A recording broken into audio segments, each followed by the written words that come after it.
On est à l'exposition Dessiner c'est capter. Donc c'est la vulgarisation BD qu'on fait 4 artistes issus de toute la francophonie et qu'on a couplé avec 4 équipes de recherche de chez nous. Nous, on vient de terminer une recherche sur les liens entre endettement et santé. Et donc, c'était la thématique de cette BD, de vraiment essayer de reprendre un parcours de surendettement, de l'entrée en dette jusqu'à l'accroissement des difficultés, et puis de voir comment ça s'articule avec des problématiques de santé. Avec Romaric, nous, on a travaillé sur un dispositif de logement de transition. C'est un logement dans lequel des personnes qui sont en situation de précarité, des personnes qui n'ont pas de logement ou peinent à y accéder, en fait, ont accès à un logement pendant 6 mois, une année, à un loyer très très modéré.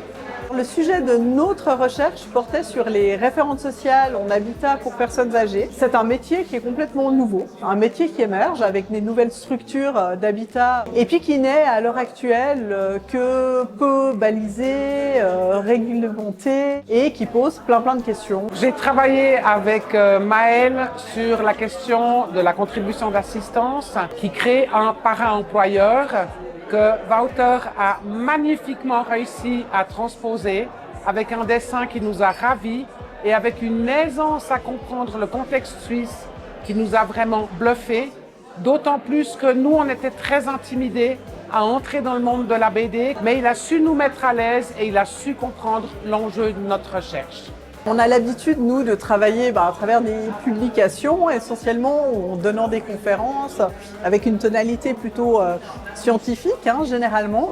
Et puis là, l'idée de la bande dessinée, c'était de pouvoir partir sur un support beaucoup plus large public, qui s'adresse finalement à des personnes qui ne viendraient pas lire nos écrits habituels, parfois un peu plus confidentiels.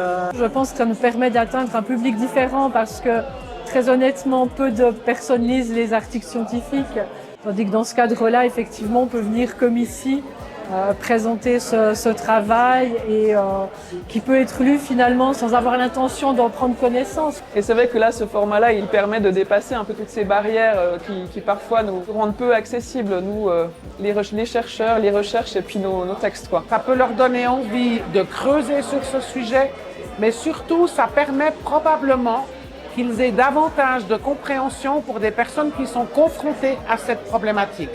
Avoir ces éléments de couleur sur du papier, le grain du stylo, les petites taches un peu, qui, voilà, pour moi, rajoutent une émotion supplémentaire, je trouve, à ce qu'on voit dans les planches, quoi. C'est une expérience, pour nous les chercheurs, qui est complètement inédite et qu'on n'avait jamais réalisée.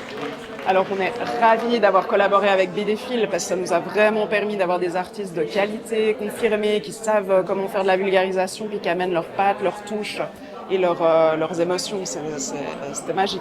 On se réjouit de continuer comme ça et puis c'était peut-être la première d'une longue série.